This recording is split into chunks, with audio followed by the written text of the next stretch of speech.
नमस्कार दोस्तों, स्वागत है आप सभी का यूएस स्टडी 76 पर। तो क्लास अभी चल रही थी हिस्ट्री की, और हिस्ट्री में चल रहा था आप लोगों का प्राचीन भारत। और प्राचीन भारत में ही चल रहा था राइज ऑफ मगध या मगध का उत्कर्ष, और उसमें आप लोगों का चल रहा था मौर्य वंश। तो मौर्य वंश पिछली क्लास में आप लोगों का कंप्लीट हो चुका था। तो आज की क्लास में आपका चलेगा पोस्ट मौर्यन पीरियड या मौर्योत्तर काल।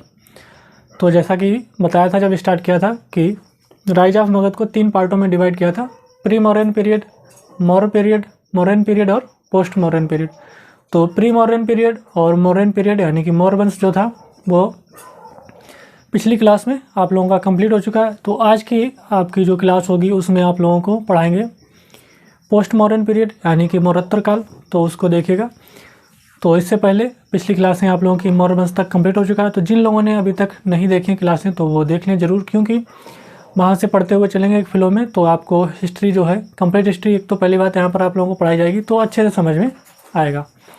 तो यहाँ तो मौर्योत्तर काल चलेगा, और मौर्योत्तर काल में आ जाए आप लोगों की 17 नंबर की क्लास है। इससे पहले आप लोगों की 16 क्लासें कंप्लीट हो चुकी हैं, तो वो भी कंप्लीट करने और देखिएगा। तो जैसा बताया था मौर्योत्तर काल में सबसे पहले स्टार्ट होगा शुंग वंश। तो बात करते हैं शुंग वंश की स्थापना कैसे हुई। जैसे कि बताया था पिछली क्लास में, बताया था जो मौर्य वंश का संस्थापक था, वो मौर्य वंश का जो अंतिम शासक था वो था बृहद्रथ, और बृहद्रथ का ही एक सेनापति हुआ करता था पुष्यमित्र शुंग, जो कि ब्राह्मण था। तो उसी के द्वारा बृहद्रथ की हत्या करके, पुष्यमित्र शुंग के द्वारा बृहद्रथ की हत्या करके और नए वंश शुंग वंश की स्थापना की। तो यहाँ पर देखिएगा, तो ये ब्राह्मण था। तो भारत का प्रथम ब्राह्मण वंश कहा जाता है किसको? अगर क्वेश्चन आ जाए भारत का प्रथम ब्राह्मण वंश कौन सा है, तो भारत का प्रथम ब्राह्मण वंश आप लोगों का कौन सा हो जाएगा? शुंग वंश, जो कि 185 बीसी से लेकर 72 बीसी तक, 185 ईसा पूर्व से लेकर 72 ईसा पूर्व तक चला था। अब बात करते हैं आगे इसमें, इसका जो फाउंडर या संस्थापक हो जाएगा वो कौन हो जाएगा? पुष्यमित्र शुंग। पुष्यमित्र शुंग जो कि बृहद्रथ का सेनापति हुआ करता था, और इसी ने बृहद्रथ की हत्या करके नए वंश की स्थापना की थी, शुंग वंश की। और इसका एक नाम और मिलता है, बाणभट्ट की जो रचना है हर्षचरित, उसमें इसका नाम अनार्य मिलता है, याद रखना। उसके बाद में इसने अपनी राजधानी विदिशा बनाई जो कि मध्य प्रदेश में, इसने अपनी राजधानी विदिशा बनाई जो कि मध्य प्रदेश में। और इसको बौद्ध धर्म का विनाशक माना जाता है। किसको? पुष्यमित्र शुंग को बौद्ध धर्म का विनाशक माना जाता है। क्यों? क्योंकि इसने 84,000 स्तूपों को नष्ट करवाया था। क्योंकि इसने 84,000 स्तूपों को नष्ट करवाया था। इस बात की जानकारी हमको दिव्यदान से मिलती है कि इसने अशोक के द्वारा निर्मित 84,000 स्तूपों को नष्ट करवाया था। किसने? पुष्यमित्र शुंग ने। इसीलिए इसको बौद्ध धर्म का विनाशक माना जाता है। इसी के शासनकाल में भागवत धर्म की उत्पत्ति हुई। इसी वंश में भागवत धर्म की उत्पत्ति हुई, और संस्कृत भाषा का सर्वाधिक विकास भी हुआ इसी वंश में, शुंग वंश में। उसके बाद में इसके द्वारा 2 अश्वमेध यज्ञ करवाए गए। पुष्यमित्र शुंग के द्वारा 2 अश्वमेध यज्ञ करवाए गए। इस बात की जानकारी हमको मिलती है अयोध्या अभिलेख से। इस बात की जानकारी हमको कहाँ से मिलती है? अयोध्या अभिलेख से। ये 2 अश्वमेध यज्ञ करवाए इसके द्वारा, जो किए थे राजपुरोहित था इसका पतंजलि के द्वारा करवाए थे, जो इसका राजपुरोहित हुआ करता था। उसके बाद में इसी के शासनकाल में इंडो ग्रीक हिंद यूनानी का प्रथम आक्रमण हुआ। हिंद यूनानियों का प्रथम आक्रमण हुआ किसके शासनकाल में? पुष्यमित्र के शासनकाल में। पुष्यमित्र के शासनकाल में हिंद यूनानियों का प्रथम आक्रमण हुआ, और जिसमें कि पुष्यमित्र शुंग ने हिंद यूनानियों को पराजित कर दिया। पुष्यमित्र शुंग ने हिंद यूनानियों को पराजित किया। उसके बाद में इसका उत्तराधिकारी इसका पुत्र बना। इसका उत्तराधिकारी इसका पुत्र बना अग्निमित्र शुंग। इसका उत्तराधिकारी इसका पुत्र बना अग्निमित्र शुंग। इस बात थी। और अग्निमित्र शुंग के बारे में जो जानकारी मिलती है वो सिर्फ एक ही जगह से मिलती है, वो भी एक नाटक है, वहाँ से इसके बारे में जानकारी मिलती है। एक नाटक है, कौन सा? मालविका अग्निमित्रम। ये नाटक है मालविका अग्निमित्रम, जो कि कालिदास ने लिखा है, और यह गुप्त काल में लिखा गया था। जो कि कालिदास ने लिखा है, कौन सा? मालविका अग्निमित्रम। इसी से जानकारी मिलती है अग्निमित्र शुंग के बारे में केवल, और जो कि कालिदास ने लिखा था और गुप्त काल में लिखा था। तो मालविका अग्निमित्रम में इसकी जो प्रेमिका का नाम था मालविका, और जो नायक माना जाता है उसमें वो माना जाता है अग्निमित्र शुंग, और जो नायिका मानी जाती है वो मानी जाती है मालविका, जो कि इसकी प्रेमिका थी। तो इन्हीं दोनों की प्रेम कहानी है उसमें, मालविका अग्निमित्रम में। अग्निमित्र शुंग की और मालविका की प्रेम कहानी पर आधारित ये नाटक है, जो कि कालिदास ने लिखा है। तो यहीं से जानकारी मिलती है किसकी, अग्निमित्र शुंग की। उसके बाद में इसको बौद्ध धर्म का इसने बौद्ध धर्म का संरक्षण किया था। इसको बौद्ध धर्म का संरक्षण करने वाला माना जाता है। क्यों? क्योंकि इसने सांची स्तूप की मरम्मत करवाई थी। इसने क्या की थी? सांची स्तूप की मरम्मत करवाई थी, इसीलिए इसको बौद्ध धर्म का संरक्षक माना जाता है। उसके बाद में अगला उत्तराधिकारी आता है भागभद्र। अगला उत्तराधिकारी आता है इसके बाद में भागभद्र। तो इसके शासन काल में क्या हुआ था? एक हिंद यूनानी शासक था एंटियालकिड्स। हिंद यूनानी शासक था एंटियालकिड्स। इसने अपना राजदूत इसके दरबार में भेजा था, और राजदूत था वो था हेलियोडोरस। राजदूत था हेलियोडोरस। एंटियालकिड्स का राजदूत था हेलियोडोरस, जो भागभद्र के शासनकाल में भेजा था। किसने? एंटियालकिड्स ने। इसके द्वारा भागवत धर्म अपनाया गया था। हेलियोडोरस के द्वारा भागवत धर्म अपनाया गया था, और इसी के द्वारा विदिशा के बेस नगर में गरुड़ स्तंभ की स्थापना की गई थी। किसके द्वारा? हेलियोडोरस के द्वारा विदिशा के बेस नगर में गरुड़ स्तंभ की स्थापना की गई थी।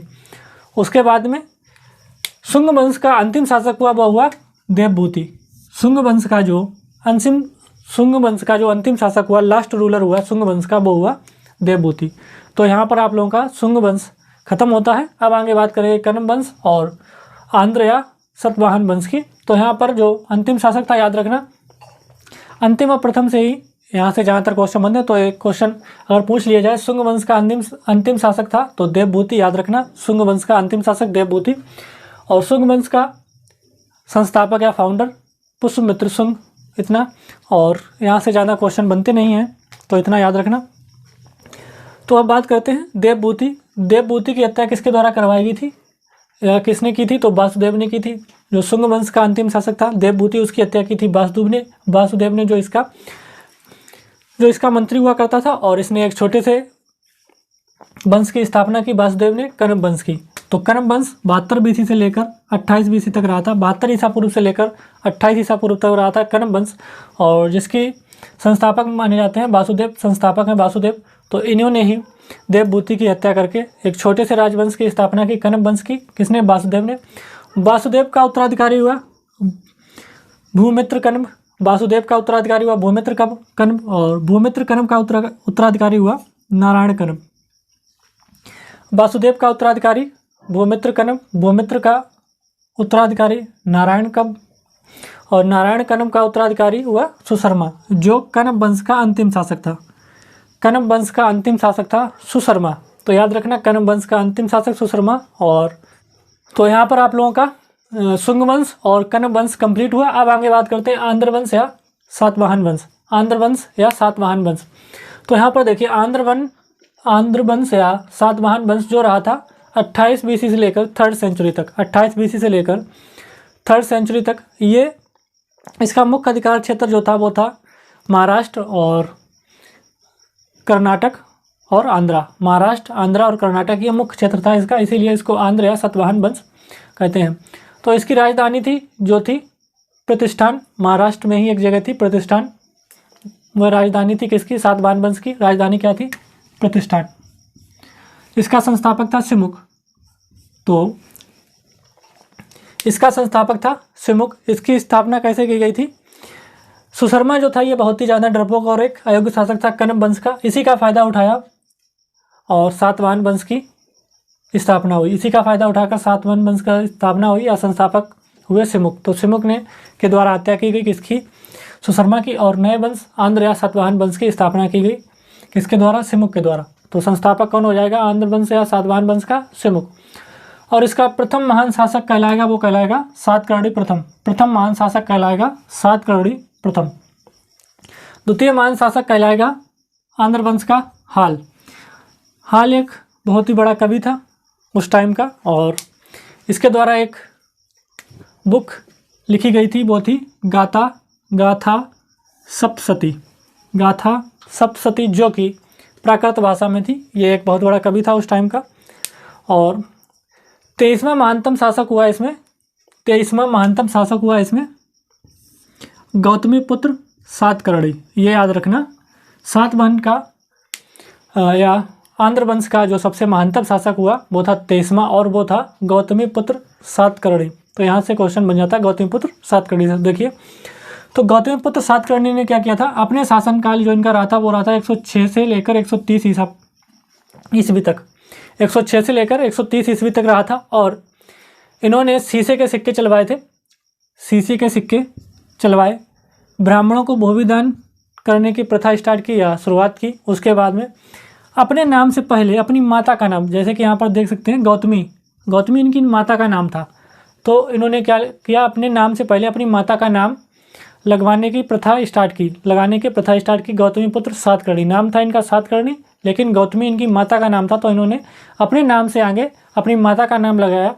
तो इन्होंने क्या किया, अपने नाम से पहले अपनी माता का नाम लगाने की प्रथा शुरू की। किसने? गौतमीपुत्र सातकर्णी ने।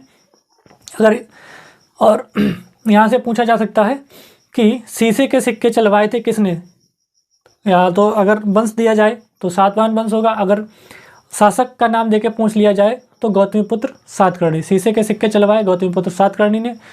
ब्राह्मणों को भूविदान करने की प्रथा स्टार्ट की किसने? गौतमीपुत्र सातकर्णी ने। और अपने नाम से पहले अपनी माता का नाम लगाने की प्रथा शुरू की किसने? गौतमीपुत्र सातकर्णी ने। और उसके बाद में इस वंश का 24वां शासक जो हुआ वो हुआ वशिष्ठिपुत्र पुलमावी। वशिष्ठिपुत्र पुलमावी 24वां शासक, जो कि प्रथम आंध्र सम्राट कहलाया। और इस वंश का अंतिम शासक जो हुआ वो हुआ पुलमावी तृतीय। तो इस वंश का जो अंतिम शासक हुआ वो हुआ पुलमावी तृतीय। और यहाँ तक आप लोगों का ये जो था मौर्योत्तर काल, उसके जितने भी डायनेस्टी, जितने भी वंश थे वो सारे के सारे कंप्लीट हो चुके हैं। अब बात करेंगे नेक्स्ट क्लास में मौर्योत्तर काल में जो भी विदेशी आक्रमण हुए उसके बारे में। तो यहाँ पर शुंग वंश आपका कंप्लीट हो गया, और कण्व वंश आपका कंप्लीट हो गया, और सातवाहन वंश आप लोगों का कंप्लीट हो गया। तो अगर आप लोग यहाँ से स्क्रीनशॉट लेना चाहें तो स्क्रीनशॉट भी ले सकते हैं। तो ये सारे के सारे जितने भी वंश थे वो आप लोगों का कंप्लीट हो गया। और यहाँ से क्वेश्चन ज़्यादा बनते नहीं एग्जाम के पॉइंट ऑफ व्यू से, इसलिए यहाँ से इतना ही है। और क्वेश्चन अगर बनेंगे भी, एक आधे बन भी जाएंगे तो इससे बाहर के नहीं होंगे, यहीं से बन जाएंगे क्वेश्चन इतने में ही। और आप लोगों के ये जो भी मौर्योत्तर काल के वंश थे वो आप लोगों के कंप्लीट हुए। अब नेक्स्ट क्लास में ये इतना लिख लीजिएगा या याद कर लीजिएगा। तो नेक्स्ट क्लास में मिलते हैं, मौर्योत्तर काल के जो विदेशी आक्रमण थे उसमें बात करेंगे। तो आज की क्लास को इतना रखते हैं, मिलते हैं अगली क्लास में। तब तक के लिए आप सभी का बहुत बहुत धन्यवाद।